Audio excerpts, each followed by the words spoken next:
Hello, I'm Haslinda, Amin of Bloomberg Television. The pandemic has hit global investment flows. FDI slumped more than 40% in 2020, and such a low level has not been seen since the 1990s. Despite optimism about a global economic recovery, FDI flows may still be in question with the uncertainty of how COVID-19 will play out. Let's get insights, perspectives from our speakers. His Excellency Sheikh Ali bin Alwaleed Al Thani, CEO, Invest Qatar, Lord Gerry Grimstone, Minister for Investment, Department for International Trade and the Department of Business, Energy and Industrial Strategy, the United Kingdom. Your Excellency, let's start with you. We know that Qatar is looking to transform and diversify its economy. What are the key investment areas as you look to the future? Because we know that your recent MOUs with Russian entities, for example, the sectors include the likes of agri-tech, cybersecurity, education, IT. Are these your priority areas? Thank you very much. And at the outset, I'd like to thank Bloomberg for hosting me. And, as you mentioned, the pandemic represents a challenge globally. The UNCTAD expected a 40% decrease in global FDI inflows. In Qatar, we very much beat that benchmark. I think in the last quarter of 2020, we had a positive inflow of around 500 million US dollars. In terms of, and as you mentioned, the reform agenda of Qatar, economic diversification is at the center of that. We very much look at areas to diversify away our economy from the hydrocarbon, while also building up adjacent industries.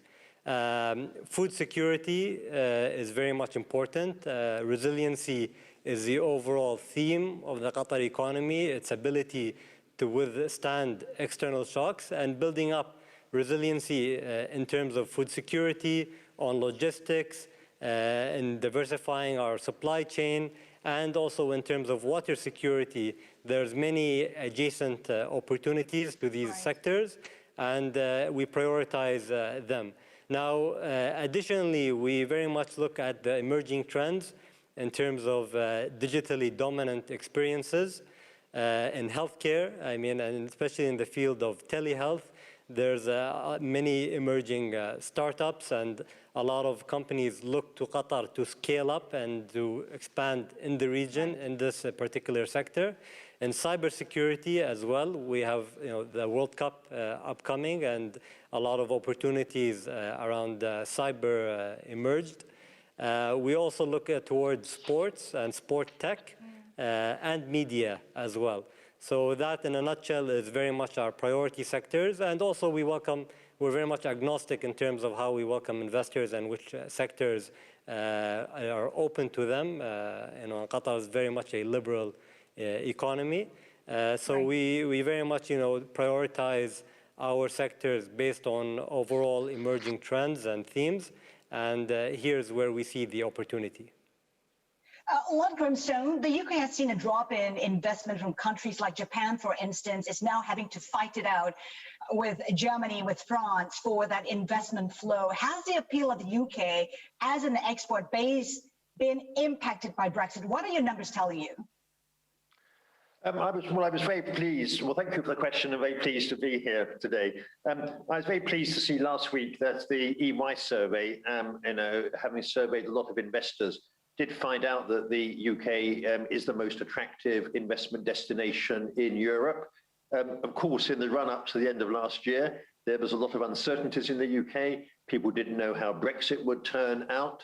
But I think that uncertainty having been removed, is making us a very attractive investment destination, which is good. But of course, the position that we're all in, and this goes for my great friends in Qatar as well, attracting investment has become a globally competitive sport. And to attract investment, you have to be match fit, you have to understand what the investors want, and you have to coincide that with national objectives. So I'm very positive about going forward. But of course, we are dealing with a completely different world post-pandemic than the one we had grown up with as recently as a couple of years ago. Quantify that optimism for us, Lord Grimstone. What kind of numbers are you anticipating for 2021? I don't want to give a forecast because sometimes investments come through quickly, some they don't. Our pipeline has never been more active than it is now. It's very interesting what investors are looking for. I think the move towards net zero. We've got the United Kingdom in pole position on that. We've got COP26 later this year. We will be net zero by 2050. That's throwing up enormous investment possibilities. I would say life sciences. I think people have seen what's happened in life sciences since the pandemic started, what's happened on vaccines, a lot of interest in investing in life sciences. The tech sectors, as always, right, very attractive to investment. And then, of course, infrastructure. This country needs more infrastructure. Very, very grateful to our friends in Qatar, who have invested in that. Very happy for their investments in property, which they've made. So it's an interesting time. And whenever you get change in the world, as great as we've seen in the last 2 years, the pandemic, net zero, that throws up enormous opportunities for those who are willing to take them. Your Excellency, talk to us about Qatar's new PPP plan or PPP law. How does it boost the country's value proposition to investors? Very much we believe that private-public partnership is essential, especially in an economy like Qatar. When we look at investors and what they look for, we come down to three main kind of factors. One is sound economic situation. The second is fiscal and monetary predictability. And the third is effective and efficient government. Now, given Qatar's small size and agility, we believe that creating partnerships, especially between the private and public sector, is essential to investor success. In the PPP program, and that is mainly structured around infrastructure projects like public schools, water sewage treatment, very much, we find this as a lucrative opportunity to anchor foreign investment in Qatar. We are now looking to expand this program across different sectors. And very much, we believe this is a lucrative opportunity and also an anchor for investors to base out and to then expand their operations in Qatar and to scale up and expand in the region as well. Along Grimstone, we know that China is increasingly an important source of investment for Britain, but China investment in the country at a 10-year low, a drop of almost 80%, partly because of the pandemic, partly because of political tensions over issues like Xinjiang. How are you looking to attract Chinese capital to Britain? We have a very clear view of China. Of course, we very much welcome, trade and investment with China. But again, it's appropriate sometimes to express our views on some of the things that are going on, which we don't think are right.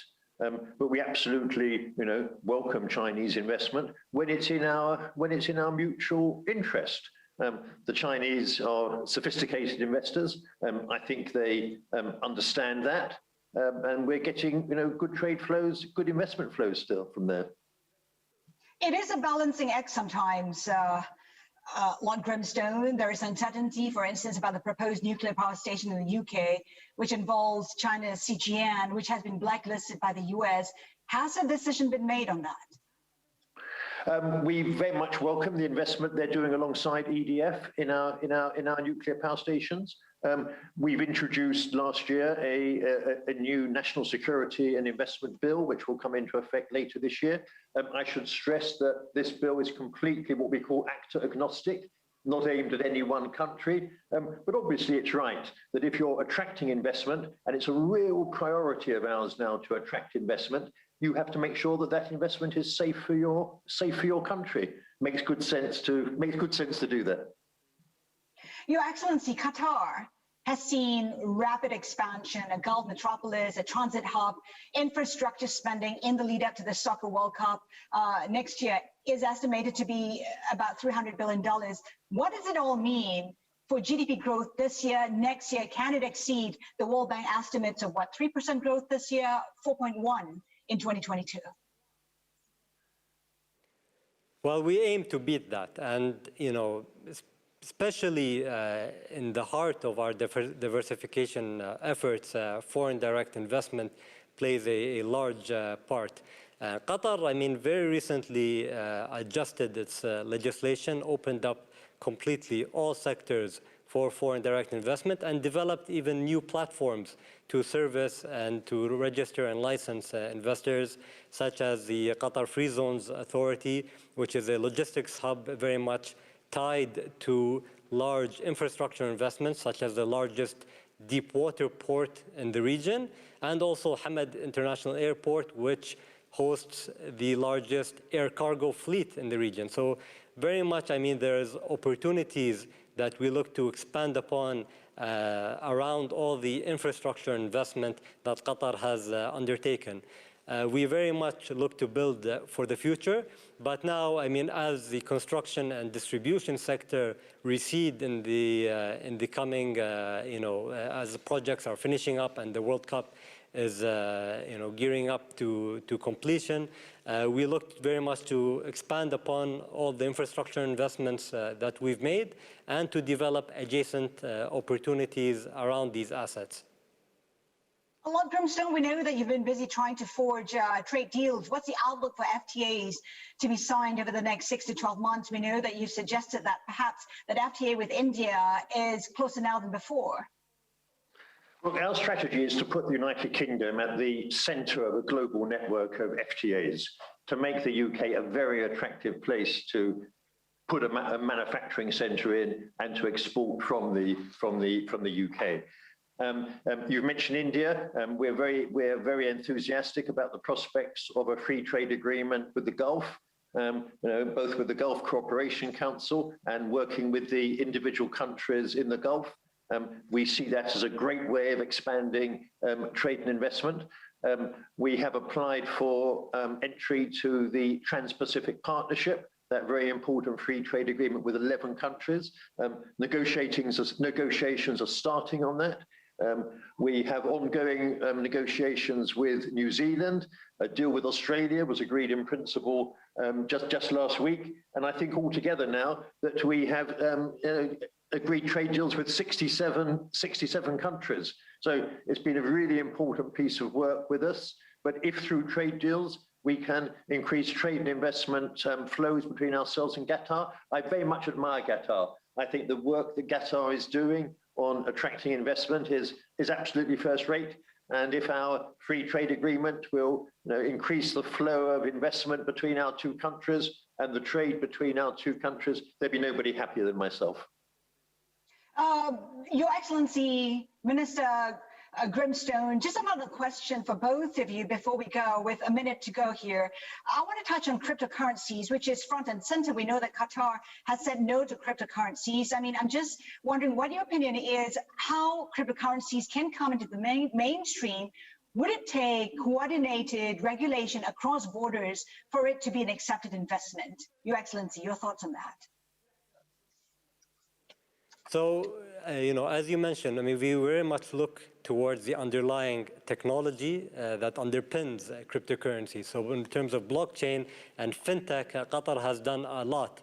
We see the QFC adopt a series of regulations that helped grow fintech in Qatar. So we very much look, toward developing opportunities around that.